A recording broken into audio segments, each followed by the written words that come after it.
en direct depuis New York, depuis les USA, pour dialoguer avec Lily Rocklin qui nous parlera de la sortie de son album. Donc j'espère que la communication s'établira bien entre New York et Reims. Donc soyez à l'écoute aux alentours de 17h. Merci à vous.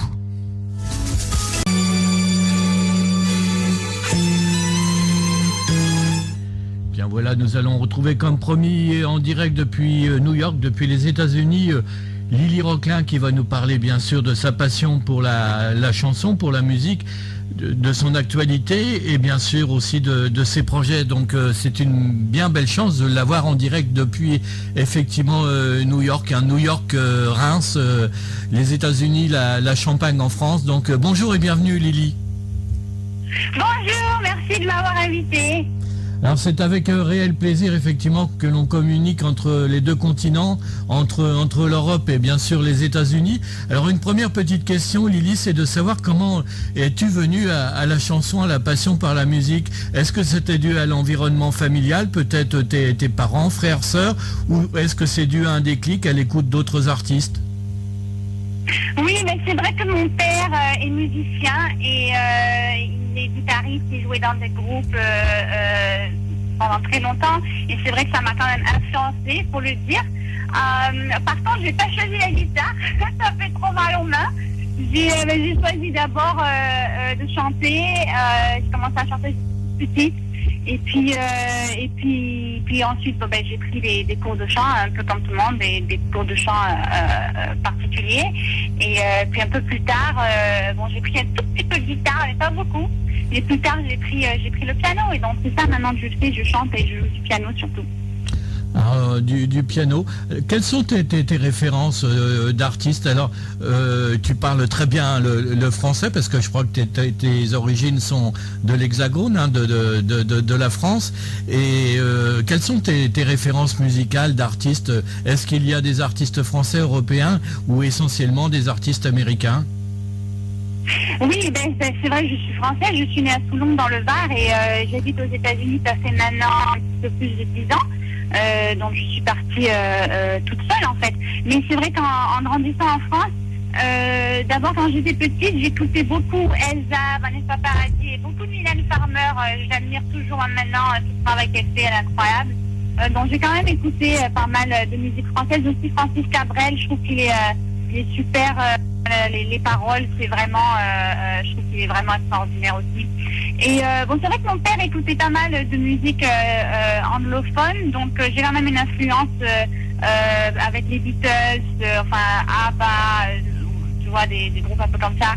Et après, c'est vrai que j'ai eu beaucoup d'intérêt à écouter les groupes anglais un peu plus modernes, comme Oasis, Blur, Radiohead, Coldplay, Travis, tous les groupes comme ça. Et mais c'est sûr que la musique américaine, ça m'a toujours plu et attiré.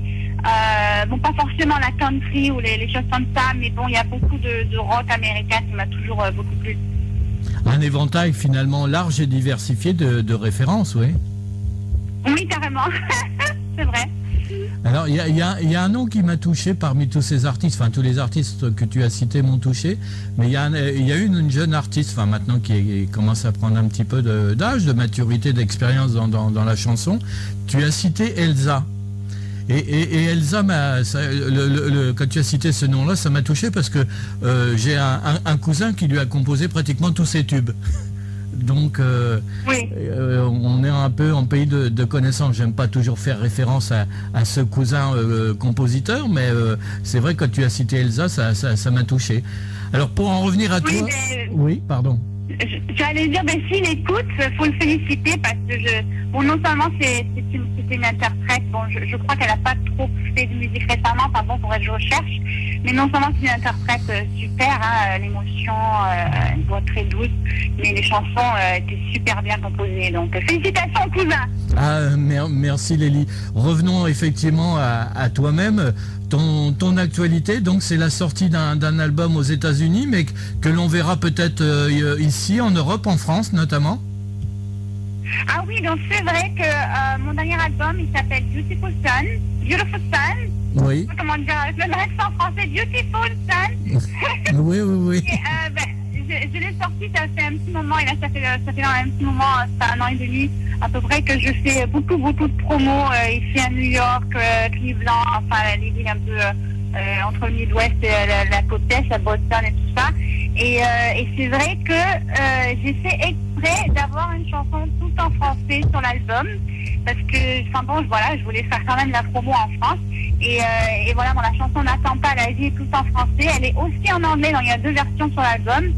Et puis voilà, quoi, je l'ai envoyée à plusieurs radios en France et la chanson plaît, donc ça me fait beaucoup plaisir. Et enfin voilà, donc c'est un album, il est très unique et il y a un petit peu de variété dedans. Mais il est disponible maintenant sur les sites iTunes.fr et Amazon.fr. Bon, il n'est pas à la FNAC, il faudra que je fasse une petite investigation pour voir comment rentrer à la FNAC. Mais quand même, en France, on peut le trouver sur ces sites en français sans problème. Oui, ça serait bien qu'il soit référencé effectivement à la FNAC et peut-être dans les espaces culturels des Leclerc en France, parce qu'ils sont très sensibles à des artistes comme toi, oui. Ah bon, ben voilà, merci, je vais chercher ça. Il faut chercher effectivement pour continuer à développer la promotion. Alors tu es auteur, compositeur, hein, interprète, Lily ? Oui, c'est ça, oui, auteur, compositeur, interprète, donc j'écris toutes mes paroles, en fait j'écris en piano, pour les accords et tout ça, je m'accompagne au piano. Bon, le piano, j'ai pas de formation classique, j'ai pris des cours de piano ici avec un prof de piano plus jazz et piano contemporain, pas trop classique, mais ça m'aide, enfin bon, c'est mon support pour composer, pour m'accompagner. Enfin, j'aime beaucoup le piano, c'est un instrument très sensible. Même le son en lui-même, il est très sensible et ça me plaît beaucoup. Et donc voilà, donc j'écris les paroles. C'est vrai que la plupart sont en anglais, puisque bon, oui. Je suis aux États-Unis. Mais j'essaie toujours d'écrire au moins une chanson en français, parce qu'en fait, les Américains me le demandent. Ils aiment beaucoup, oui, ils aiment beaucoup entendre le français, même s'ils ne comprennent pas. Ils comprennent peut-être un ou 2 mots, mais ça leur plaît beaucoup. Et donc en fait, c'est eux qui me l'ont demandé. Ils m'ont dit non, ne laisse pas tomber, c'est tellement joli, machin. Donc c'est vrai, c'est un autre challenge que d'écrire en français. Enfin les rimes et tout ça, ça marche pas de la même manière. Et c'est vrai que j'aime bien le faire, quoi. Et oui, donc dans cet album, en fait, il y a d'autres musiciens avec des guitares, bassistes, batteurs, mais il y a aussi violoncelle, donc des instruments à cordes comme ça. Mais certaines de mes chansons, j'ai rajouté des sons électroniques pour donner un petit peu un son unique aux chansons. Et puis voilà, quoi, le tempo, il est entre moyen tempo et un petit peu lent, donc c'est assez doux en musique. Donc j'espère que les auditeurs aiment. Je trouve que la catégorie c'est quand même assez pop rock en général, mais bon, faut écouter parce que ça va, c'est pas vraiment un style particulier, c'est quand même un petit peu étendu, un peu comme toutes mes influences musicales d'ailleurs. Alors tu parlais effectivement de l'accompagnement au piano, mais c'est un peu la question bateau que je vais te poser. Est-ce qu'il y a chez toi une recette pour écrire et composer? Est-ce que tu écris des textes et tu vas mettre une musique sur les textes, ou l'inverse, ou ça vient selon l'inspiration? Ben en fait, c'est ça vient selon l'inspiration. C'est vrai que j'ai tendance à écrire les paroles parce que bon, je garde avec moi un carnet où j'écris des poèmes, ou quand j'ai une phrase qui me vient dans la tête, je l'écris. Même si je suis dans le métro, je l'écris quand même. et après, plus tard, je développe, je regarde dans mon carnet quand j'ai envie d'écrire une chanson et je développe à partir de certaines idées, ou alors j'ai déjà un poème écrit tout en entier. Et après, je le mets en chanson, je commence par les accords en général, et puis après, je fais la mélodie. Mais c'est vrai que parfois, si je me mets aussi au piano, sans parole, sans rien, après, bon, j'ai des accords ou des petites mélodies au piano qui me viennent, et après de là, si j'ai une mélodie à la voix qui vient, ensuite j'écris des paroles à partir de la mélodie. Donc en fait, il y a plusieurs moyens de faire ça. Là en ce moment, en fait, je suis en train d'explorer des choses un petit peu différentes. m'a demandé d'écrire une chanson un peu sur mesure pour une organisation caritative. Et ça, c'est la première fois que je fais ça. Et on m'a carrément donné toute une idée que le directeur en fait d'organisation voulait. Et j'ai dû écrire les paroles à partir de son idée. Ça, j'avais jamais fait. Et j'ai reçu hier on est content, ça lui a plu. Il m'a donné le feu vert, comme on dit. Et voilà, donc tu as le scoop aujourd'hui. Personne ne sait que je faisais ce projet, donc maintenant tu as le scoop. Ah, c'est gentil à toi effectivement pour ce scoop, Lily, mais ça permet de démontrer que tu es aussi une artiste au grand cœur, puisque tu soutiens probablement donc une œuvre humanitaire. Oui, cette organisation, elle s'appelle Abolitionistas. Enfin bon, tout sera sur mon site quand la chanson sera finie et qu'on l'aura sortie. C'est une organisation pour empêcher le trafic d'enfants. Donc c'est assez important comme organisation. Et donc voilà, donc ils ont un petit livre, ils envoient les petits livres dans les écoles, ils font un petit peu comme des stages pour les enfants, pour leur apprendre un peu comment faire attention. Et donc voilà, donc ils voulaient une chanson qui a un petit peu ce message, un message de paix, enfin bon, de s'aider entre eux. Donc voilà, enfin bon, quand la chanson sera sortie, je te l'enverrai, j'espère qu'elle te plaira. Ah oui, tout à fait, ça nous fera plaisir, oui. Et de relayer effectivement ce soutien à cette œuvre caritative, à cette œuvre humanitaire, Oui.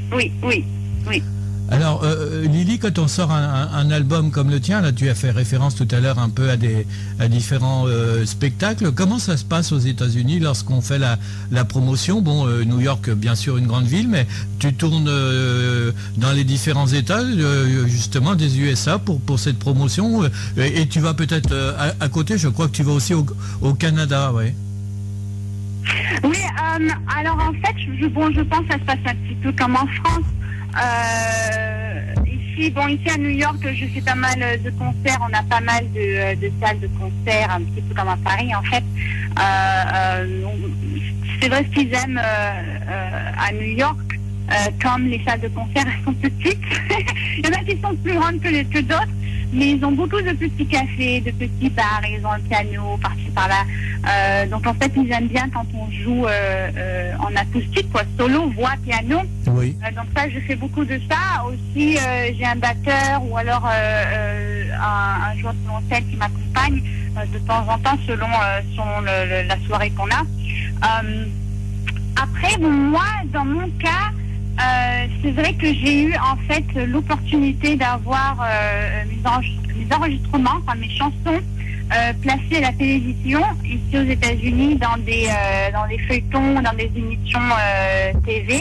Et ça, c'est vrai que ça m'a quand même vachement ouvert à avoir une audience un peu plus vaste et plus de fans que j'avais avant d'avoir ces opportunités, quoi. Donc après, je vois selon les villes là où j'ai le plus de fans, parce que bon, j'ai une liste de fans, c'est comme ça que je vois, parce qu'ils me donnent toujours leur adresse, donc comme ça je vois où ils sont. Et après, bon, je fais des concerts là où il y a beaucoup de monde qui ont commandé ma musique ou qui sont accros. Oui. Voilà. Et c'est vrai qu'avant de vivre à New York, j'ai habité quelques années à Cleveland. Ah oui. Et là-bas, j'ai eu 2 groupes de rock différents. Et donc, d'une part, j'ai pas mal d'amis, et d'autre part, j'ai quand même une audience qui m'a suivie, enfin des fans qui suivent ce que je fais. Donc je vais à Cleveland peut-être une fois par an, une à 2 fois par an, je fais un concert là-bas, et ça marche bien, ils sont contents. Et puis bon, après les radios, un peu les radios indépendantes, c'est un peu comme les radios sociales en France. Oui. Et puis bon, je fais des interviews et après je fais un concert et puis bon, ouais, et puis pas mal d'interviews. Faut dire que je suis quand même très contente d'avoir eu pas mal d'interviews, d'articles de presse. Je pense que les Américains, d'une part, ils apprécient la musique, ce qui fait plaisir, Et d'autre part, ils aiment bien, ils sont très intéressés à mon histoire, quoi, parce que bon, je suis venue aux États-Unis toute seule. Je suis pas venue avec ma famille ou quoi que ce soit, donc ils trouvent toujours que bon, ben, cette passion, ils aiment la démontrer et d'autre part, ils trouvent quand même que j'ai eu pas mal de succès quand même pour une artiste indépendante et puis bon, ben, ils aiment bien me donner comme exemple aux autres. Alors, Lily, tu as quitté Toulon, le département du Var, le sud-est de la France, pour partir aux États-Unis. C'était un peu l'aventure, ce départ, ce transfert, cette traversée de l'Atlantique.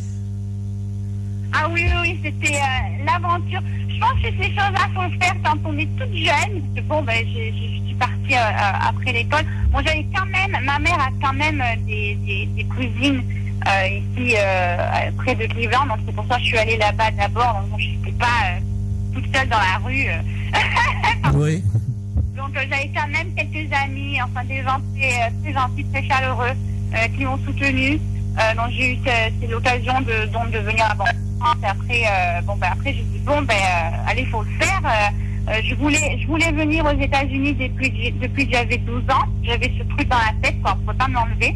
J'étais très attirée par la culture musicale, voilà quoi. Et puis bon, ben j'ai pas laissé tomber et dès que j'ai eu l'opportunité, je suis partie, j'ai tenté ma chance et puis bon, je suis toujours là. Alors justement, tenté aussi par la musique des États-Unis, tu es peut-être passé aussi des fois de la côte Est à la côte Ouest, notamment peut-être la Californie, qui est une référence aussi importante au niveau musique. Oui, c'est vrai. Je suis allée à San Francisco une fois, mais en fait, je n'ai pas encore vraiment exploré la Californie. Bon, ça va peut-être se faire cette année. Parce que en fait j'ai pas mal de vidéoclips, d'ailleurs les auditeurs devraient aller les chercher sur mon site ou sur YouTube. J'ai pas mal de vidéoclips et qui sont passés dans pas mal de films, festivals de films et c'est vrai qu'à Hollywood et tout ça, ça plaît beaucoup et des articles de presse dans des magazines à Los Angeles et donc j'ai quand même des fans là-bas. Mais c'est vrai qu'on ne se rend pas compte quand on est en Europe. La côte est très loin de la côte est. Oui. C'est pas comme tu vois, aller de Nice à Marseille, quoi. Non, le pays est totalement différent. Hein. Je parlais de la côte Est à la côte Ouest, effectivement, il faut traverser. Hein. Tu as fait référence aussi il y a quelques instants que tu étais allé au Canada et tu viens de parler de festival de musique de film. Tu es allé, je crois, à Toronto, à un célèbre festival de musique de film.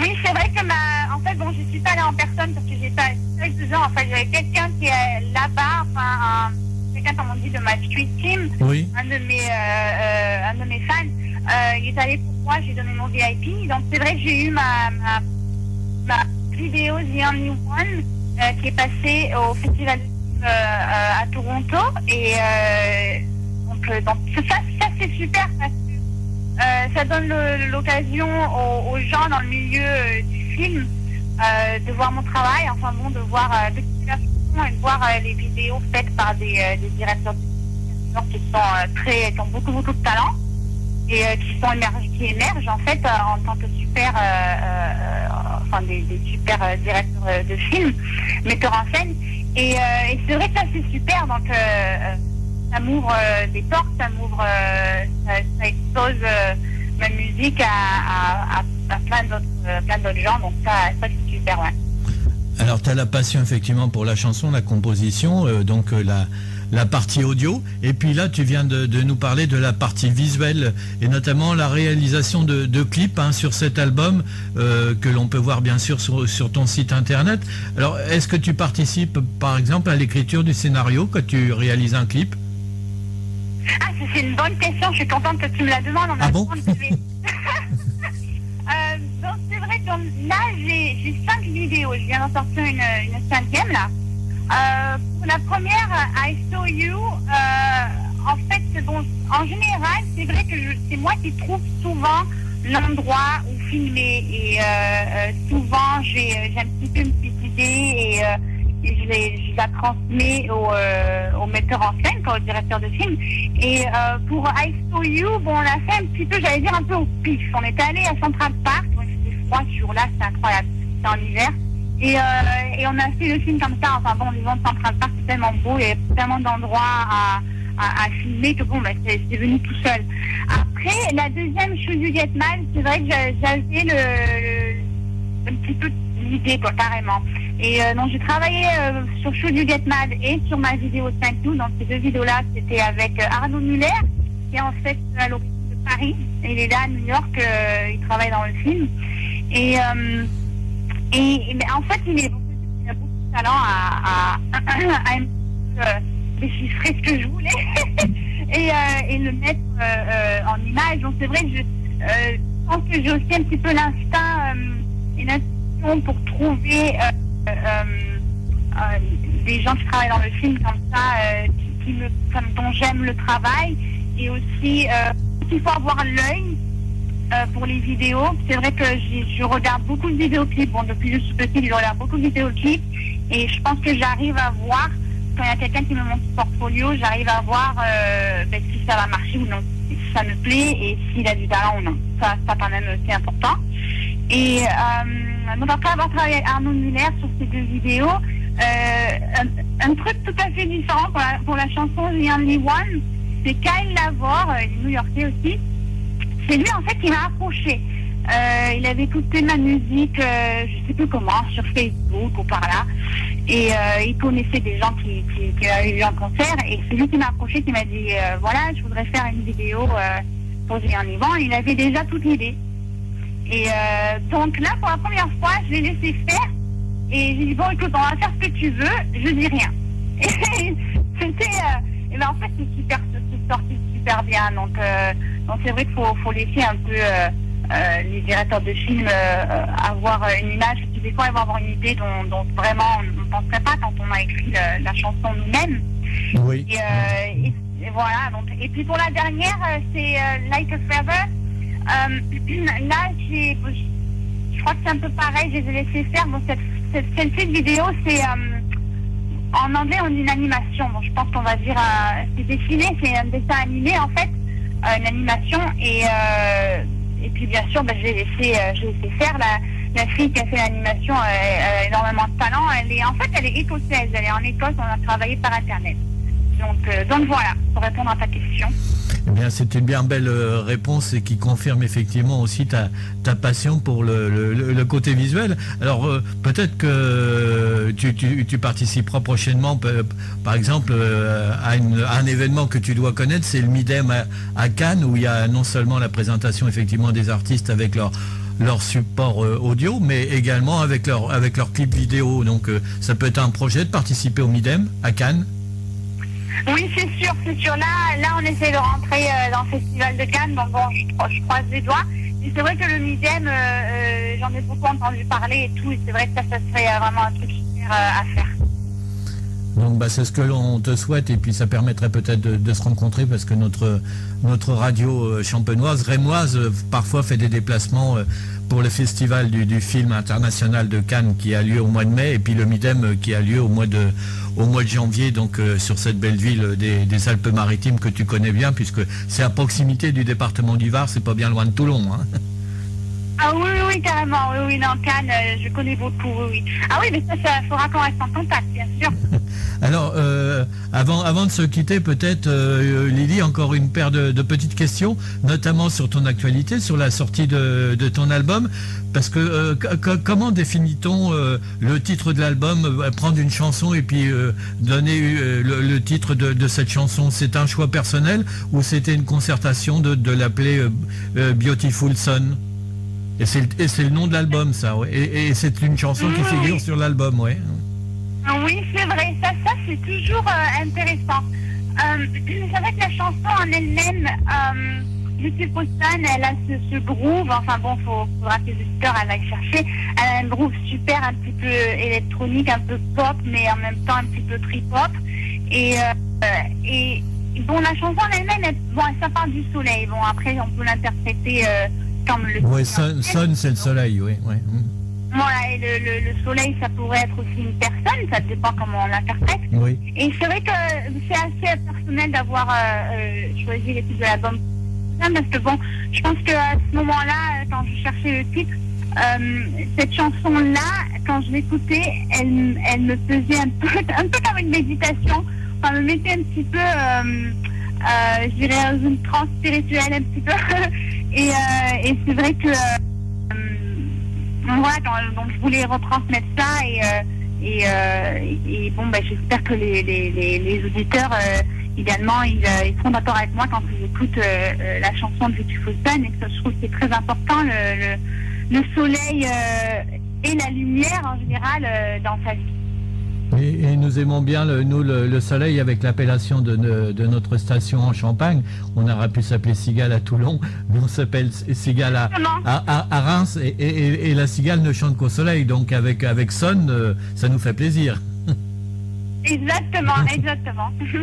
Alors peut-être une des dernières questions, si tu avais des souhaits exprimés justement sur la suite de cette bien belle carrière internationale, entre la France, l'Europe et bien sûr les États-Unis, le Canada et probablement d'autres pays, quel serait ce souhait ou ces souhaits, Lily? Mon souhait pour ma carrière, bien sûr, je voudrais avoir ma musique encore plus exposée à des millions de personnes, et avoir un échange avec les gens qui écoutent et les gens qui apprécient la musique. Et je pense que quand on arrive à avoir des millions et des millions de personnes qui écoutent la musique, je trouve que ça nous donne un petit peu comme si on avait une sorte de pouvoir, j'allais dire un peu comme un super héros, un peu comme un héros, et en fait on a un petit peu le moyen de les atteindre en eux-mêmes, et que ce soit pour l'inspiration dans leur vie et tout ça, ou de les faire se sentir bien. Et je trouve que ça c'est super en fait, de rendre les gens heureux par notre musique, et quand c'est un nombre énorme, je trouve que c'est vraiment ça nous rend vraiment accomplis. Une petite question peut-être un peu plus personnelle, et qui dénote par rapport effectivement à l'échange que l'on a sur ta passion sur la chanson, sur l'écriture, sur la composition, sur l'aspect visuel avec la réalisation des clips. C'est de savoir un peu comment vous avez perçu aux États-Unis et toi-même le drame que l'on a vécu en France en début d'année autour effectivement de la liberté d'expression avec le journal Charlie Hebdo. Est-ce que on en a parlé aux États-Unis? Ah oui. C'était un drame. Je pense que c'est bon, déjà on le sait que c'était plus symbolique, parce que bon, le nombre de morts, je veux dire, c'est pas le même nombre de morts qu'il y a eu ici. Ouais, au World Trade Center, ouais, tout à fait, ouais, c'est totalement différent. Ouais. Symboliquement, c'était énorme. Très choqué. Bon, il y a énormément d'artistes ici. D'ailleurs, j'ai vu dans la rue, même pas des gens que je connaissais, il y avait des gens qui avaient le t-shirt Je suis Charlie, puis bon, ils n'étaient pas français, parce que bon, je leur ai demandé. Oui. Et il y a un de mes comédiens, un comique que j'aime beaucoup, il s'appelle Louis C.K. Le jour où on a entendu ça ici, le jour de son spectacle, il a porté un t-shirt Je suis Charlie. Donc je pense qu'il y a énormément de solidarité, de soutien, et je trouve que surtout les artistes, on est énormément touchés, parce que bon, c'est notre liberté d'expression, qu'on soit artiste ou journaliste, c'est énormément important. Mais bon, tout le monde a été touché. Il y a d'ailleurs pas mal de New-Yorkais qui m'ont demandé comment je me suis sentie. Moi d'ici, j'étais pas en France, d'ici, on était tous inquiets. Hein, bien sûr, ouais. Mais fier par contre le dimanche, quand on a vu les rassemblements à Paris, parce que en fait moi je regardais sur la BBC, parce que j'arrivais pas à voir en live sur TF1, je crois qu'il y avait trop de monde qui regardait sur leur site en fait. Oui. J'ai pas le câble, j'ai même pas TV5. Ah bon. Ouais, là, carrément. non, le dimanche, de voir les rassemblements à Paris, c'était très, très émouvant. Et j'étais très fière. Parce que ici, parce que je suis franco-américaine maintenant, et en tant qu'américaine, c'est vrai que, à comparer, les Français ne m'ont jamais paru patriotiques. Et comparé aux Américains, les Américains sont pas très patriotiques, je veux dire, ils mettent le drapeau partout, mais en France, on ne voit pas de drapeau partout. Et d'avoir vu ces rassemblements, vraiment, d'une part, ça m'a rassurée, et ça m'a rendue très fière. Et voilà, quoi. Je pense qu'on était beaucoup à ressentir la même chose que moi. Merci de ta réponse toute naturelle, Lily. Juste avant de se quitter, est-ce que tu peux nous faire un petit jingle comme ça en direct entre New York et Reims, du genre Lily Rocklin avec vous sur Cigale Champagne, ce qui permettra de personnaliser la diffusion des titres de ton album? Oui, bien sûr. Tu veux que je fasse tout de suite? Oui, quand tu le veux. Bon, alors, attends. Cigale Champagne, est-ce que je dis 90.5? Voilà, tout à fait. Salut, c'est Lily Rocklin. Vous écoutez Cigale FM Champagne 90.5. Eh bien, c'est parfait. Puis un grand merci de ta disponibilité. Et puis finalement, maintenant, avec les évolutions technologiques, hein, on peut communiquer ça comme ça très très bien entre les États-Unis, entre New York et Reims, sans aucun souci, et en direct sur des radios locales comme les nôtres. Hein. Je pense que, comme tu le disais, tu as fait beaucoup aussi de radios aux États-Unis. C'est vrai que ça se développe partout dans tous les États des USA. Il y a des radios locales, il y en a beaucoup qui sont axées sur la musique country aussi aux États-Unis, hein, les radios locales, ouais. Oui, ça c'est un petit peu plus fermé comme style. Enfin bon, ça dépend des radios. Quand ils ont un programme country, ça dépend des programmations. Hein. Mais c'est vrai qu'il y a des radios qui sont seulement country, on ne peut pas rentrer. Hein. Eh bien, un grand merci. Et puis, avec le décalage horaire, hein, parce que là, nous, il est 17h32, il doit être 11h32, quelque chose comme ça, du côté de New York. Voilà, c'est ça, c'est bientôt l'heure du déjeuner, voilà. Voilà.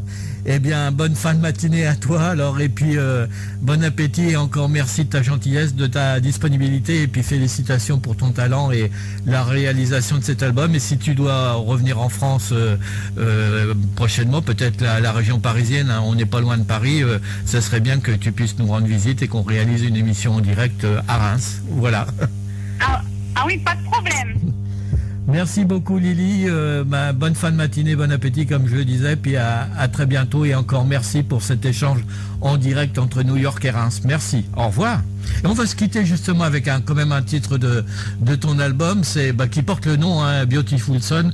On va écouter ce titre en direct sur internet, hein, puisque maintenant les radios locales sont des radios de proximité, mais diffusent partout dans le monde, hein, sur tous les continents, et je pense que tu peux peut-être avoir des amis, comme tu disais, le club des fans qui peuvent écouter l'interview. Alors ça en français, il faudra qu'ils fassent la traduction effectivement dans la langue anglaise, en américain, donc mais on rediffusera aussi cette interview dans le courant de la semaine prochaine, hein. Alors à des horaires différents, puisque ça sera le matin, il y aura toujours ce décalage horaire, ça sera un petit peu la nuit pour vous, oui. Oui, c'est super, pas de problème. Oui, c'est clair qu'ils ont écouté, il y en a qui sont en train d'essayer de... Et on mettra en podcast aussi, hein, en podcast sur le site internet, ce qui permettra de réécouter à tout moment à ce moment-là, voilà. Merci Lily, et à très bientôt, et encore merci, au revoir. Au revoir.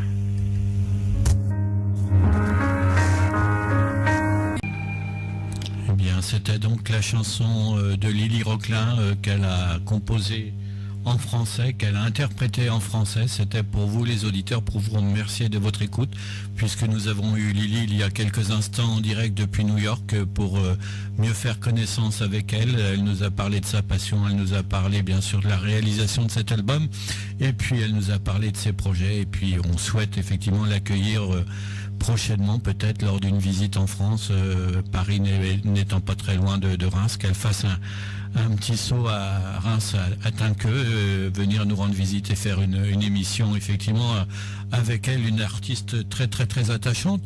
On va encore mettre un petit bonus avant de reprendre l'émission Cocktail FM du samedi après-midi, donc émission consacrée aux années FM depuis le début des années 80 jusque parfois à ces nouveautés des années 2000. On va écouter, si vous avez écouté depuis le début, on va écouter Thank You, merci, voilà. When